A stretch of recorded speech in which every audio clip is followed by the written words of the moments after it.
Everyone, good morning. कैसे हैं आप लोग? आप सभी का आपके अपने यूट्यूब चैनल पर बहुत बहुत स्वागत है। उम्मीद करती हूँ आप सभी अच्छे होंगे।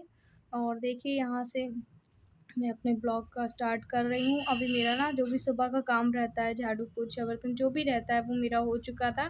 सबसे पहले मैंने सोचा बाबू को नहला दूँ तो ठीक रहेगा, क्योंकि ये भी ना सुबह से अगर हैबिट में आ गया, अगर नहीं नहलाओ ना तो फिर पानी ज़्यादा खेलता है। एक बार नहला दो तो फिर शांत बैठा रहता है, ऐसा कुछ नहीं करता, जिससे मुझे काम करने नहीं देता है, तो मेरा सारा काम हो जाता है।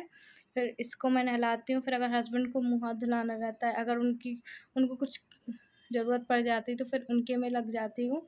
फिर देखिए, यहाँ पे मैं खाना बनाने लग गई थी, क्योंकि मैं अभी कोशिश कर रही हूँ ऐसे 1-2 घंटे की रोटी भी दे देती थी ना बनी बनाई, पर जब उनको खाना होता है तभी मैं सेकती हूँ। तो उन्होंने सुबह नाश्ता नहीं किया था, बोले थे मैं 11 साढ़े 11-12 बजे तक नाश्ता करूँगा, तो मैंने कहा ठीक है सेक देती हूँ। उनको खाना था और मैंने ना मूंग की दाल बनाई हुई थी, जो कि उसमें कुछ नहीं डालता, हल्का सा नमक, हल्दी और मिर्ची तो आप समझ लिए हरी डाली थी, वो भी आधी डाली थी, ज़्यादा नहीं दे रही हूँ। रोटियाँ उसी में फुला के दे देते हैं, चावल तो बिल्कुल भी नहीं दे रही हूँ।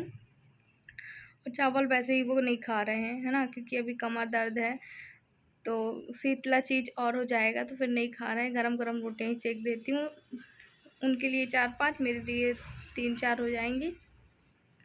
तो ऐसा ही है, पहले इनको देखो, फिर बाबू को देखो, फिर कहीं जाके मेरे लिए समय मिल गया तो मिल गया। अब मैं वापस से आप लोगों से तरबूज की छिलके की सब्ज़ी मिल रही हूँ, क्योंकि इनके लिए मूँग की दाल बनाई थी, सो उनको ही हो गई। अब मेरे लिए कुछ था नहीं, और मुझे ये था कि मैं आज तरबूज की छिलके की सब्ज़ी बनाऊँगी और आप लोगों से भी शेयर करूँगी।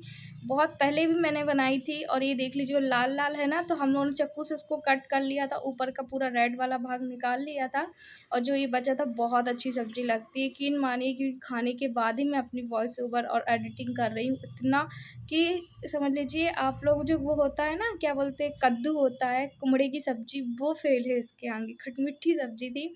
मैंने इनको लहसुन, मिर्ची, प्याज़, टमाटर से कट कर लिया था। ये अपने हस्बैंड को नहीं दूँगी, ये सब्ज़ी सिर्फ़ मेरे लिए, थोड़ी-सी भी क्वांटिटी है ना?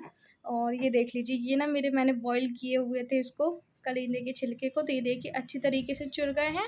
अब मैं आप लोगों को बताऊँगी, आपको सिंपल सा इसमें बघार लगाना है, जैसे ही हम नॉर्मल सब्ज़ी डालते हैं, हल्का-सा प्याज़ हो जाए, ज़्यादा डार्क प्याज़ नहीं करना है। और स्टील की कढ़ाई में तो मेरा जैसे ही जल्दी छौंक लग जाता है। थोड़ी देर हम इसको भून देंगे, और पहले से मैंने इसको बफ़ा लिया है एक बार, तो ज़्यादा तो इसमें चलाना नहीं होगा। अब मैं इसमें हल्का-सा नमक डाल दे रही हूँ पहले ही, ज़्यादा तो नमक तो वैसे भी नहीं खाते, आपको दिख भी नहीं रहा होगा, आप अपने हिसाब से नमक डाल सकते हैं।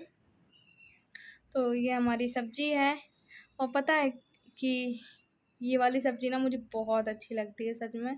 अभी 1 डेढ़ महीने पहले भी मैंने बनाई थी, पर मैं आप लोगों को बताया नहीं था। मैंने कहा चलो कि अब मैं खा रही हूँ, बना रही हूँ, तो आप लोगों से ही बता दूँ कि देखिए, हल्का-सा इसमें मसाला डाला था, धना, मिर्ची, जो नॉर्मल कॉमन से मसाले हैं वही डाले थे। अब उसके बाद फिर हल्का-सा गल चुका था, तो मैंने टमाटर डाल के इसको भून दिया था। कुम्हड़े कह रही हूँ, सॉरी, कुम्हड़े जैसे लग रहा, तो कुम्हड़ा याद आ रहा, कलिंदर के छिलके। अब फिर मैं आपसे मिलती हूँ अभी।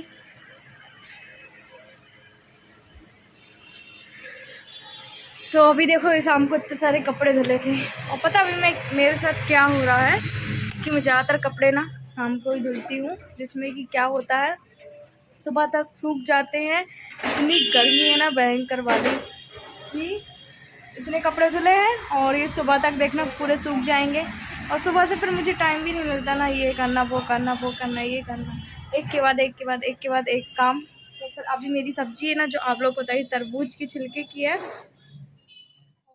ये हमारी सब्ज़ी बनके तैयार हो गई है।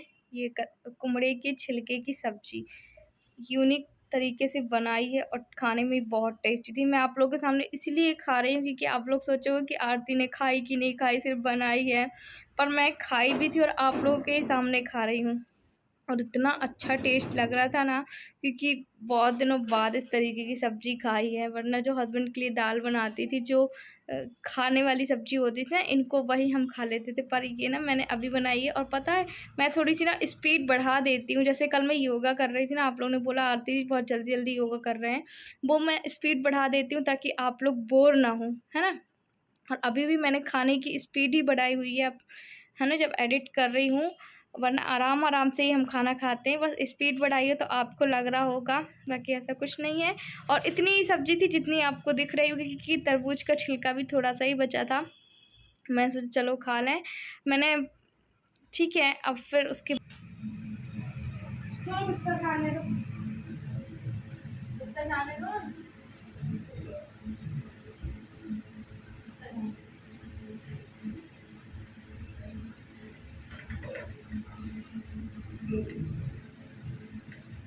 आराम से आराम से आराम से।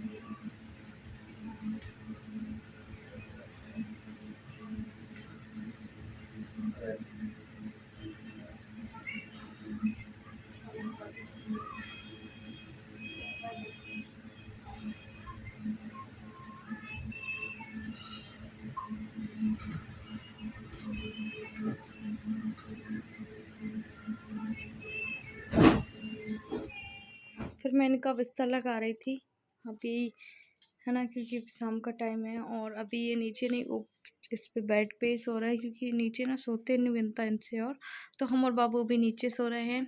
और हालात और वक्त कैसे भी हों, जीना तो होगा ही ना, इससे मुंह तो मोड़ नहीं सकते हम अपनी इस ज़िंदगी से। अच्छे दिन आते हैं तो बुरे दिन भी आते हैं, बुरे दिन आते हैं तो अच्छे दिन भी आते हैं। पर यह है कि अच्छे दिन हमारी ज़िंदगी में कब आएंगे मुझे खुद को नहीं पता, पर जो दिन चल रहा है उसको ठीक है, हंसी खुशी हम अपने दिन निकाल रहे हैं, है ना। ज़िंदगी कितनी हमसे रूठी रहेगी, कभी तो सारे दिन एक से नहीं होते, है ना। मैंने आपको वो बताया पहले। तो मैंने कहा चलो आप आराम कर लो। और मैंने उनको काफ़ी मना किया कि मास्क मत लगाओ मत लगाओ, पर उनको ना खांसी आ रही है। तो उसके जो इन्फेक्शन रहते हैं नॉर्मल सी है, अगर हमें खांसी जुकाम कुछ भी होता है तो उसका इन्फेक्शन भी फैलता है। हम लोग को तो नहीं है ऐसा कुछ खांसी वासी, पर हाँ इनको आ रही है। तो उन्होंने मास्क लगाया, मैं बोल रही थी कम से कम नाक बाहर कर लो, तो बोले नहीं, कभी कभार जो हटा लेते हैं, वरना वो लगाए हुए हैं। कल भी लगाया था उन्होंने, आज भी लगाया है। कि कल तो ठीक ही खांसी आई थी, अभी ना खांसी आ ही रही है उनको, ऐसे हर 1-1.5 घंटे में मैंने कहा ठीक है, जैसा ठीक लगेगा वैसा करो। और फिर देख इनको तो नींद आती नहीं है, रात को 11 बजे तक जगना, 2 बजे तक जगना, 10 बजे तक तो दवाइयाँ चलती हैं इनकी खाने की। फिर उसके बाद और मेरा क्या है कि मैं दिन भर की थकी हुई रहती हूँ, है ना। और उसके बाद मैं सोती हूँ तो कब नींद लग जाती, कब आँख खुलती है मुझे खुद को नहीं पता रात को। ऐसे तो मैं जगती रहूँगी, पर अगर मैं लेटी, मेरे सर के नीचे तकिया आया और मैं सो जाती हूँ। बाबू का अब कार्टून बंद कर दिया, क्योंकि जब बाबू को कार्टून दिखाती हूँ जब मैं कुछ काम कर रही होती हूँ, वरना उसको मैं बंद कर देती हूँ उसका कार्टून, उसको ज़्यादा नहीं दिखाती हूँ। और ये देख लीजिए हम बिस्तर लगा रहे हैं, अभी कुछ ज़्यादा बिस्तर भी नहीं है, तो अभी गर्मी भी है तो हमें ऐसे ही नींद आ जाती है। ये देख लीजिए, ये 2 चादर हैं और एक ओढ़ने के लिए हो जाएगा, ठीक है। ठंडी रहती तो पता चलता है ना। और अभी देखिए ये पलंग भी इतना ज़्यादा भी बड़ा नहीं है, छोटा ही सा पलंग है। अगर मान लीजिए किसी कारण हम ले भी लेते हैं तो फिर जगह भी नहीं है, बहुत सारी दिक्कतें हैं। और कोई नहीं, गुजारा तो हमारा हो रहा है ना कैसे भी करके। और देखिए ज़रूरतें ना इंसान की कभी पूरी नहीं होती है। ज़रूरत एक ऐसी चीज़ है कि आज हमारे पास ये नहीं है, काश ये होता। तो मेरा ये कहने का मतलब कि जितनी चादर हो हमें उतने ही पैर पसारने चाहिए, है ना। ज़रूरत से ज़्यादा वो हावी पड़ सकती है। जैसे आप लोग कहते हैं आरती जी वॉशिंग मशीन ले लीजिए, ये कर लीजिए वो, तो मैं भी सोचती हूँ कि लूँगी, पर उसके बाद मैं सोचती हूँ वॉशिंग मशीन लूँगी तो फिर वो भी इतनी सस्ती नहीं आती है ना। सेकेंड हैंड मैं देख रही हूँ, अगर सेकेंड हैंड हमें कहीं से मिल जाती है तो वो ट्राई ज़रूर करूँगी मैं, है ना। और यहाँ पे देखिए अब हम लेट गए हैं, अब अपने ब्लॉग का भी हम यहीं पे एंड कर रहे हैं। हम मिलेंगे आपसे कल। अगर आज का आपको ब्लॉग अच्छा लगे तो लाइक करना, शेयर करना, सब्सक्राइब करना। और आप भी अपना ख्याल रखिएगा, कमेंट करके ज़रूर बताइएगा आज का ब्लॉग आपको कैसा लगा।